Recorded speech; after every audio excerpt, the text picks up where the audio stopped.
out here on the tour bus with Less Than Jake. We have Buddy and Chris here before their show at the Sherman Theater. That's right. Guys. So they just recorded an EP of TV theme songs and commercial jingles. How did those songs make the cut to get on the record? Oh, lots of arguing.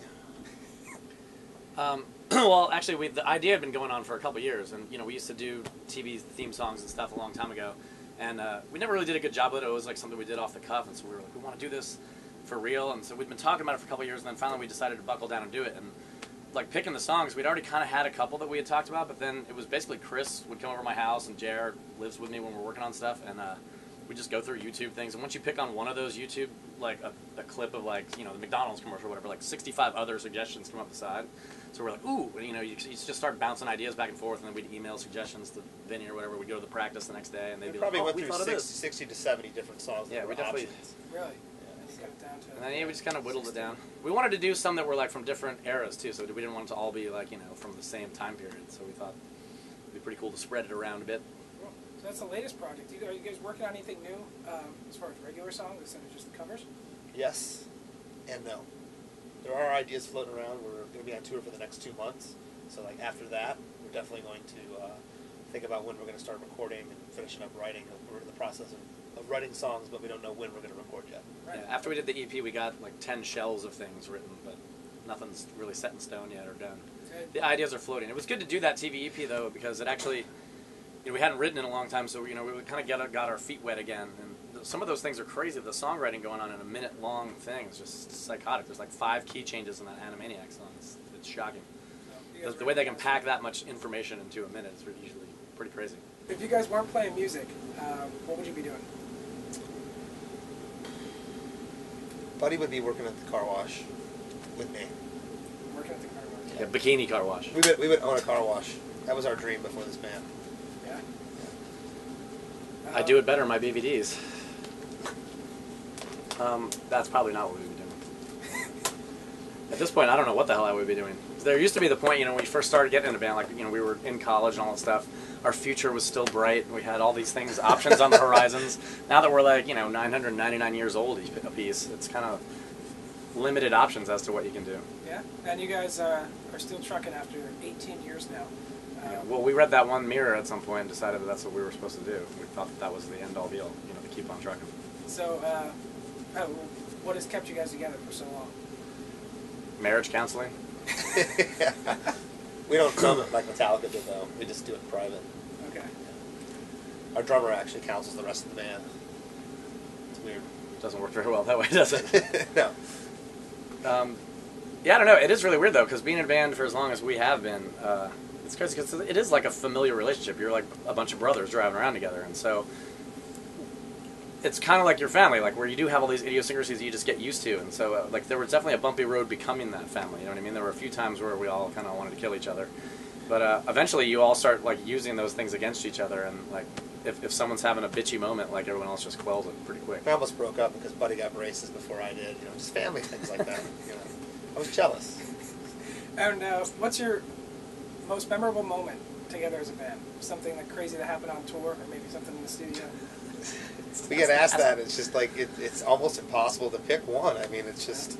Yeah, like if we were a band for like a year now, that would be something that would be easy to pull out. Anything from this tour so far? I mean, just imagine this: how many gas stations you guys see where you live on a weekly basis, and how much sketchy crap you see go on there. Now multiply that by those kinds of places all over the world. We hang out at gas stations all the time. No, I'm just saying, like, gas station, a truck stop at 4 in the morning is not the safest place anywhere. And, that's a pretty... Especially Sweden. Yeah. A lot of bears. Never mind. That could be like a 75-minute answer for sure. Yeah, that's what I'm getting at. And then you're like, well, then pick one and say something funny. That's what we want. What's crazy about it, too, is that it actually starts to blur, and I get this question every interview. I feel like I should have something on recall. Mental file. I mean, we've had, like, transvestites come on stage, and we've had... I don't know. What about shows? Any memorable show that you People throw their prosthetic pieces up on stage.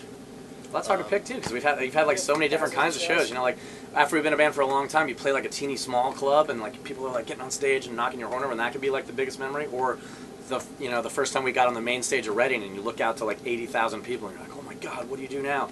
And so like being able to play all those different kinds of shows is pretty cool. So I mean like having like one specific show, or like when we did a whole tour with Bon Jovi, like any one of those shows could have been like something that would be like, that's the craziest thing that ever happened. That's crazy. Like here's a crazy story. Yeah, we did a tour with Bon Jovi in 2000, right after the Crush record came out, when it was like "It's My Life." That was their big hit. And they were kind of at a lull right before that. Then, oh, yeah, that's right. That's all. So. Well, they were kind of had hit a lull in their career right before that. So all the bands that they asked, other than us, were saying, Bon Jovi, we don't want to do that. Like Third Eye Blind was really popular at the time, and they turned it down. And we did that tour. But the best part, you're not going to know who any of these people are either because you're young. But Dave the Snake Sabo from Skid Row was out on that tour just kind of hanging out or whatever. Yeah, I know. Yeah. But he was the guitar player for Skid Row. They probably don't even know who Heather Locklear is. And he came out and like hung out and partied with us after the show one night. And then he came to a different show later, and Chris was dressing up in ridiculous metal outfits, like for we were the opening slot on Bon Jovi. So he had like spandex on with the ass cheeks cut out, and, like some ridiculous outfit on. And Dave the Snake Sabo comes running in like the backstage, and like sees Chris waving. He's like, "Hey, Chris!" Like unfazed by his outfit completely, just because he grew up in that world. So it's crazy. Are there any weird backstage moments that go on? Like maybe even that was it. There it is. That was it. We could talk all night about. We had a whole slew when we were touring with Good Charlotte and Newfound Glory.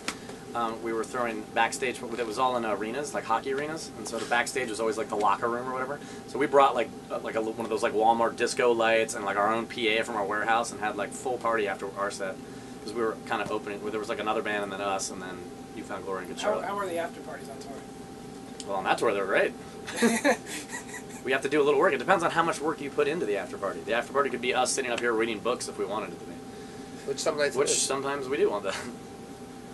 That's what people don't understand too about being in a band, is that the after party is not like everyone always expects. That's their night that they got the tickets for the show, and like, man, we're gonna hang with the band. Everyone's gonna party. But like, if we did that every night of the tour, we'd look like Keith Richards, and that's not something people want to look like. Yeah, exactly. You do look like that. I thought you guys were gonna do makeup before this tour.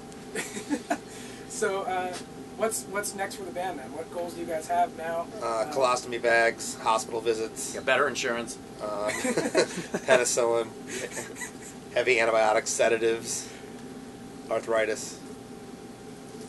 Anything else? Gallstones removed.